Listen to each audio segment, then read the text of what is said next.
सुप्रभात बच्चों। आज हम पढ़ेंगे हिंदी अध्याय 10 जिसका शीर्षक है सरिता और यह एक कविता है और इस कविता को लिखा है गोपाल सिंह नेपाली जी ने। तो आइए हम इस कविता को पढ़ते हैं।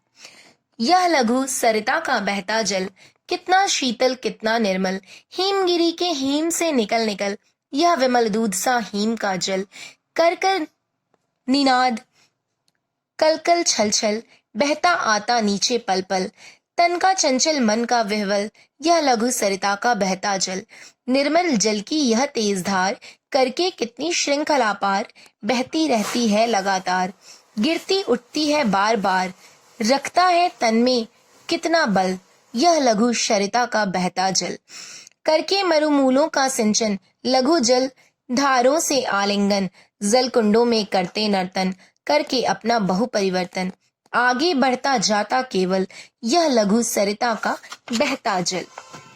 आगे है, मिलता है इसको जब पथ पर पथ रोके खड़ा कठिन पत्थर, आकुल आतर दुख से कातर सिर पटक पटक रो रो कर, करता है कितना कोलाहल यह लघु सरिता का बहता जल, हिम के पत्थर वे पिघल पिघल बन गए धरा के वारी विमल, सुख पाता जिससे पथिक विकल पी पी कर अंजलि भर मृदु जल, नीत चलकर भी कितना शीतल यह लघु सरिता का बहता जल, कितना कोमल कितना वत्सल जननी का वो अंतः स्थल,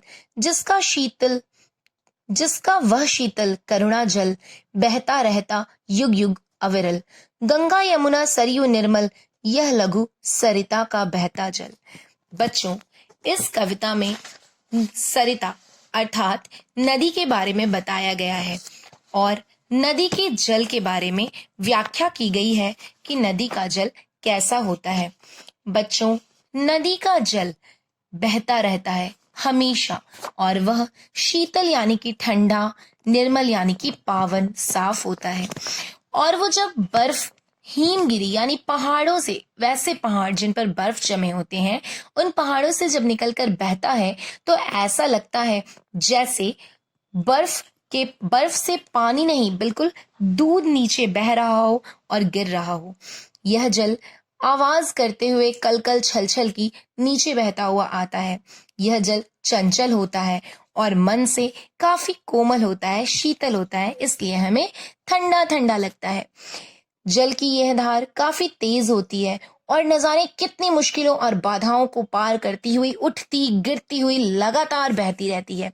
अपने शरीर में ये नदी कितनी ज्यादा ताकत रखती है कि ये कहीं रुकती नहीं है, हर बाधा को पार कर कर आगे बढ़ती जाती है। यह पेड़ों का सिंचन यानी कि पेड़ों के जड़ों में पानी देते हुए आगे बढ़ती है और छोटी छोटी धाराएं जब इनमें आकर मिलती हैं, नहर है, छोटी छोटी नदियां हैं, जब आकर इनमें मिलती हैं तो उनसे आलिंगन यानी उनको अपने अंदर समाते हुए आगे बढ़ती है।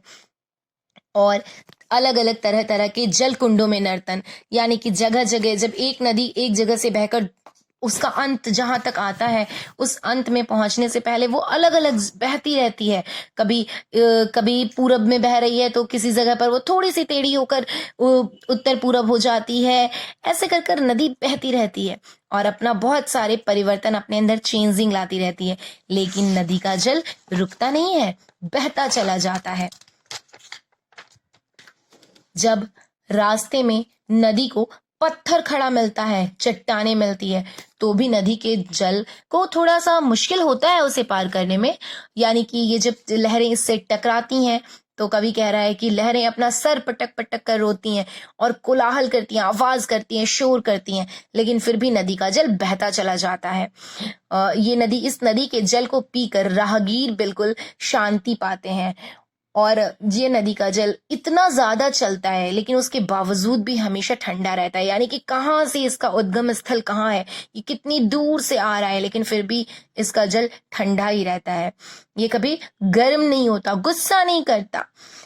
और इसकी तुलना अंत के पैराग्राफ में कवि ने माँ के साथ की है कि नदी का जल जो है वो भी माँ की तरह ही कोमल होता है और माँ की तरह ही वत्सल होता है। यानी माँ जो है अपने बच्चों पे प्यार लुटाती रहती है, कभी नहीं सोचती है कि मेरा बच्चा क्या बदमाशी कर रहा है, कैसे कर रहा है। वो कभी कभी डांटती है, कभी कभी कोलाहल जैसे नदी का जल करता है वैसे करती है, लेकिन उसके बावजूद भी अपने बच्चे को बहुत प्यार करती है। इसी तरह नदी का जल भी हर मनुष्य और जगत के सारे जीव जंतुओं को उनकी प्यास बुझाते हुए आगे बढ़ता है। यहाँ तक कि पेड़ पौधों को भी वो जल मिलता जाता है, फिर भी वो आगे बढ़ता रहता है और उसकी शीतलता कभी भी कम नहीं होती है। नदी युग युगांतर से बहती चली आ रही है और आज भी बिना रुके बिना थके बहती ही चली जा रही है, सब पर अपना सर्वस्व लुटा रही है, जैसे एक माँ अपनी संतान के लिए अपना सर्वस्व लुटाने को हर वक्त तैयार रहती है। तो बच्चों, मुझे पूरी उम्मीद है आपको ये पाठ समझ में आ गया होगा।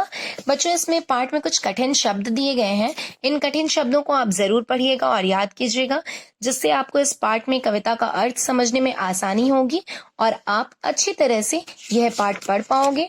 सरिता, जिसे गोपाल सिंह नेपाली जी ने लिखा है, और इस पाठ के बारे में सारी चीजें बेहतर तरीके से समझ पाओगे।